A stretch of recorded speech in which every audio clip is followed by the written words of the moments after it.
application review, business review, investment, lifestyle, social politic.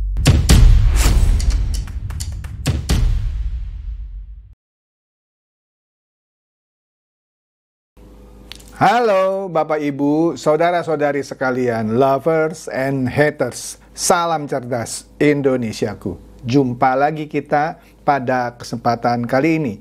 Bagi Anda yang belum subscribe channel saya, silakan subscribe channel saya. Tekan loncengnya agar Anda dapat notifikasi setiap kali saya mengupload video-video saya. Oke, pada kesempatan kali ini saya akan membahas peluang Ahok dan Anies Baswedan di dalam kancah Pilkada Jakarta tahun ini. Kita akan lihat apakah Ahok akan kembali, apakah Anies Baswedan akan kembali, siapa yang akan mengusungnya, berapa kans mereka akan menang. Ya, Anda akan terkaget-kaget kalau melihat apa ya yang sudah diramalkan sekarang ini, ya. Maka dari itu jangan di skip video saya. Seperti biasa sebelumnya saya akan bahas sekilas ya, yang ringan dan yang lucu-lucu gitu ya, dari seputar sidang sengketa Pilpres 2024 dan perkembangannya.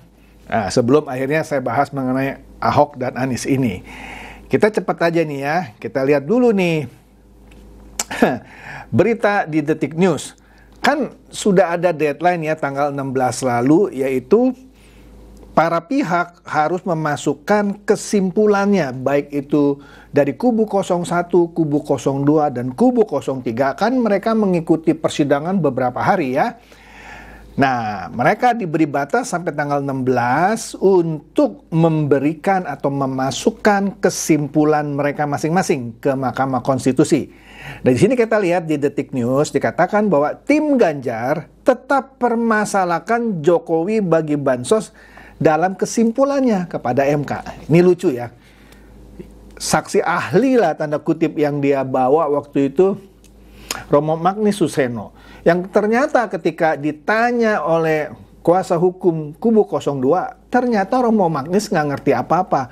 Malah menyamakan Jokowi itu sebagai penjaga toko yang mencuri uang untuk dibagi-bagikan ke orang. Oke lah, sudah pernah saya bahas ya, nggak usah saya bahas lagi. Artinya lucu. Dia tidak membahas atau tidak memberikan kesimpulan misalnya ada kecurangan di TPS A, B, C, D, E, F, G, sehingga mereka kehilangan suara, itu nggak ada. Jadi mereka nggak bisa buktikan. Yang yang dipermasalahkan pembagian bansos terus. Memangnya kalau bansos dibagi otomatis orang pilih 02. Kan sudah pernah saya jelaskan ya. Ya enggak lah. Saya nggak terima bansos, saya pilih 02. Ada yang terima bansos tetap juga pilih 03 atau 01. Gitu aja kok repot. Itu kan sudah terpatahkan. Kenapa? Misalnya Anies menang di Aceh dan Sumatera Barat. Padahal Aceh dan Sumatera Barat juga menerima bansos kan. Tapi kan tidak memilih 02 kan. Artinya itu sudah patah. Sudahlah. Kita lihat saja. Oke.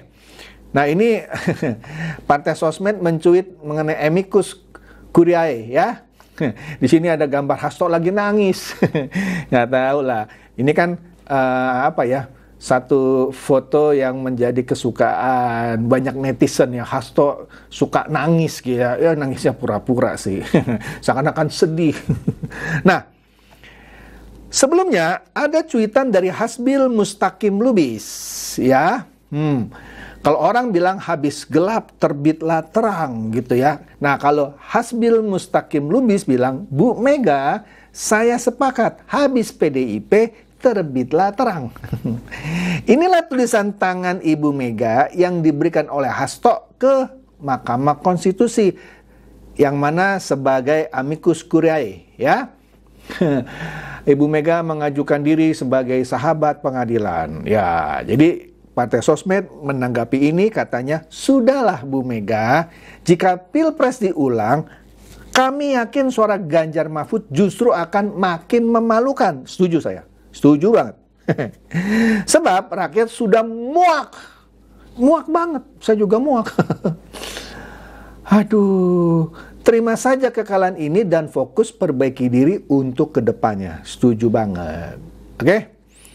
Nah, ini ada cuitan dari seorang namanya Bowo, yang pasti bukan Prabowo ya.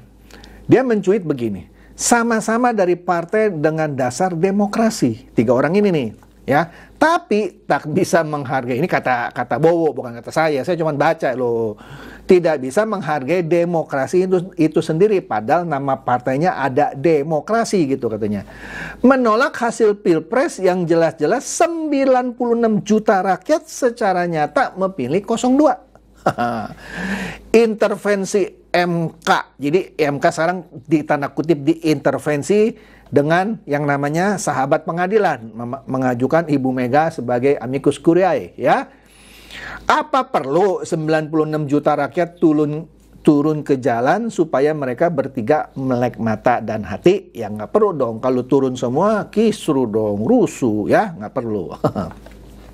Nah, kemudian di Kompas TV memberitakan mengenai, kan Mega mengajukan diri sebagai amicus curiae ya di sengketa Pilpres. Nah, Gerindra menyatakan bahwa Hakim MK yakin akan tolak amicus curiae Megawati. Kenapa? 1, istilah amicus curiae itu tidak ada di MK.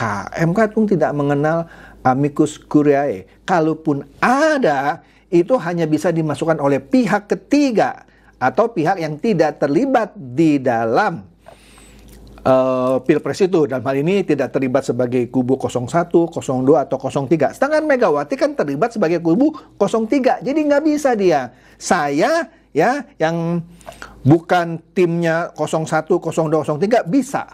Saya udah kasih contoh juga, Kapolri yang netral kan, memang nggak boleh memilih polisi, bisa jadi amicus curiae ya.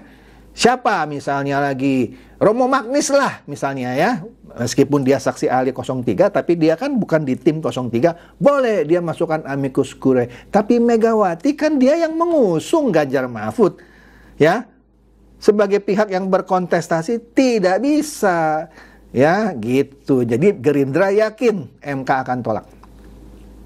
Nah, oleh karena itu Hasto dari PDIP itu balas komentar Otto Hasibuan sebelumnya yang menyatakan Ibu Mega itu enggak pantas mengajukan diri sebagai amicus curiae karena dia bukan pihak ketiga. Nah, Hasto bilang, lah kan Otto yang minta Ibu Mega jadi saksi. Iya toh, Otto minta Ibu Mega dihadirkan sebagai saksi karena lo orang minta 4 menteri jadi saksi kan. Jadi Pak Otto bilang, lah kalau lu minta 4 menteri, gue juga minta Ibu Mega sebagai saksi dong. Tapi Pak Otto nggak pernah minta Ibu Mega jadi amicus curiae. Lu jangan putar-putar balik. Lu nggak ngerti apa pura-pura blow on atau maaf blow on beneran. Oke? Ya. Nah, gara-gara amicus curiae-nya Megawati, Habib Rizik ikut mengajukan diri sebagai amicus curiae atau sahabat pengadilan. Nah, kalau Habib Rizik ya dengan segala kelebihan dan kekurangannya, nah dia pihak ketiga. Boleh. Ini dia boleh ya. Nah, jadi Habib Rizik menjadi satu dari 5 tokoh muslim lainnya yang mengajukan hal serupa, yaitu misalnya Ketua Umum MUI Din Samsudin. Iya, dia pihak ketiga. Meskipun dia ngepro gitu sama 01, tapi dia setahu saya tidak di dalam kubu 01. Siapa lagi? Ahmad Syabri Lubis, kemudian Yusuf Martak dan Munarman. Pihak ketiga. Kemudian TV One News memberitakan rekor amicus curiae sengketa Pilpres 2024 paling banyak. MK menyatakan ini menunjukkan atensi publik ikut memonitor pengajuan permohonan amicus curiae atau sahabat peradilan ke Mahkamah Konstitusi sudah masuk 33 surat. Nanti kita lihat lagi, lebih dari 33, oke? Nah, ini dia nih ya. Relawan Prabowo bakal kirim 10.000 pendukung jadi amicus curiae ke MK. Ayo. Nanti jangan-jangan bisa 90 juta lebih tadi yang semua pendukung Prabowo Gibran. Ayo. Ya gara-gara Hasto PDIP itu dengerin Todung Mulya Lubis. Todung Mulya Lubis itu memang pengacara, tapi bukan pengacara yang sering muncul di sidang. Dia cuma konsultan, yang dia mungkin nggak ngerti amicus curiae itu apa. Oke? Sorry ya. Jadi kalau 10.000 diajukan gimana? Kalau 90 juta diajukan semuanya jadi amicus curiae gimana? Kacau kan? Kacau banget. Nah ini beritanya. Ketua Tim Kampanye Nasional Prabowo Gibran, Haris Ruslim Moti, menyebut pihaknya akan mengirim 10.000 amicus curiae. Ya, tadi kan katanya cuma sudah masuk 33. Ini kalau masuk 10.000 lagi gimana MK tuh? Berapa tebal itu suratnya ya? Iya. Dan dalam konteks ini kami juga mengajak seluruh penduduk dan pemilih pasangan Prabowo untuk mengajukan amicus curiae secara massal. Wah, insya Allah besok ya sudah kemarin gitu ya, kami akan mengantar 10.000 penduduk pemilih Prabowo Gibran yang akan memajukan amicus curiae. Capek dah lu ya. Oke. Nah, itu yang mau mengajukan diri sebagai amicus curiae. Tapi kalau preman-preman jalanan, ini kita lihat ya. Santoso Wibisono ini mencuit undangan terbuka aksi akbar hari ini nih, Jumat. Iya, Jumat ya. Gerakan 1 juta rakyat turun ke jalan. Kita hitung nanti ya, ada 1 juta nggak ya? 19 April di gedung MK. Untuk apa? Mendiskualifikasi 02. Tolak pemilu curang, dukung hakim MK. Iya, oke deh, lu turunin dah tuh 1 juta ya. Undangan terbuka katanya. Oke. Kemudian itu soal amicus curiae ya. Nah, pada saat yang bersamaan kan ada inisiatif untuk sebut saja silaturahmi antara Pak Jokowi dan Ibu Mega. Ya kan Idul Fitri. Selama 10 tahun terakhir, bahkan lebih kali ya sebelum Pak Jokowi menjadi presiden, selalu ada silaturahmi halal bihalal antara Pak Jokowi dan Ibu Megawati. Tapi di sini kok seakan-akan dilarang. Hasto kan ngomongnya tanya anak ranting dulu. Hasto ya. Makanya Gibran bilang, kok mau silaturahmi dilarang toh? Nah ini Mr. Q ya, Muhammad Kodari, dia menyatakan PDIP mempersulit pertemuan Jokowi dan Megawati. Ya nggak apa-apa, ya kan? Memang dia mau mempersulit ya, tapi kan seharusnya tidak demikian kan. Makna Idul Fitri kan kembali ke fitri ya. Saling maaf memaafkan. Tapi ini kok tidak mau memaafkan. Lanjut. Nah, ini yang menarik nih. Di bawah kita lihat itu ada Kimberly bilang, banyak spekulasi dari penonton politik dalam negeri bahwa Jokowi akan ditinggal Prabowo karena akan memilih merapat ke PDIP. Sebelumnya yang namanya Denny Siregar yang sekarang juga udah kebanyakan mingkem karena apa yang di ngomonginnya itu semuanya hoax kan, fitnah gitu ya. Dia juga pernah bilang bahwa nanti Jokowi akan ditipu.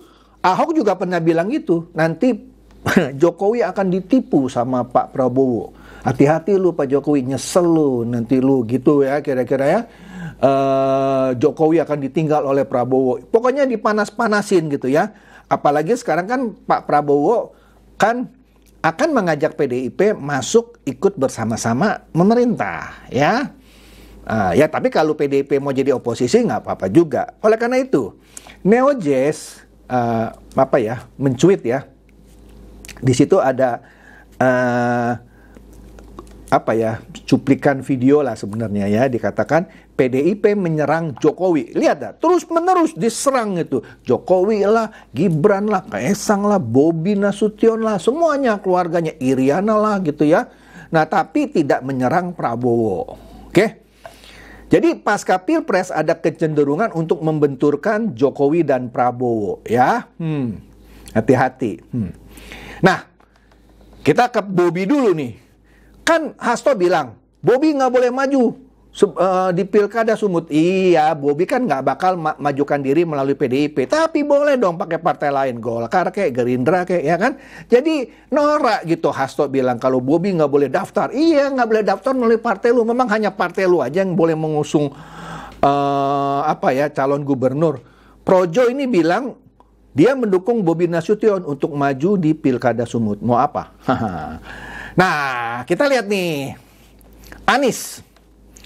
Sekjen Partai Gerindra. Kenapa disebut begini? Karena Gerindra dululah yang mendukung Anies menjadi Gubernur DKI berpasangan dengan Sandiaga Uno. Tapi kali ini pihaknya tidak akan mengusung kembali Anies Baswedan di Pilkada Jakarta 2024. Pastilah, ya. Dia mengatakan partainya sudah memiliki nama calon yang masih muda dan mumpuni untuk maju sebagai calon Gubernur Jakarta, ya. Risa Patria yang dulu wakilnya Anies kemungkinan besar akan dimajukan sebagai calon gubernur dari pihak Gerindra. Walaupun dari partnernya dalam hal ini Golkar juga punya Ridwan Kamil. Nanti kita lihat saja kesepakatannya. Tapi yang sudah pasti Anies Baswedan tidak akan dilirik oleh Gerindra. Apalagi Golkar yang akan memajukan Ridwan Kamil.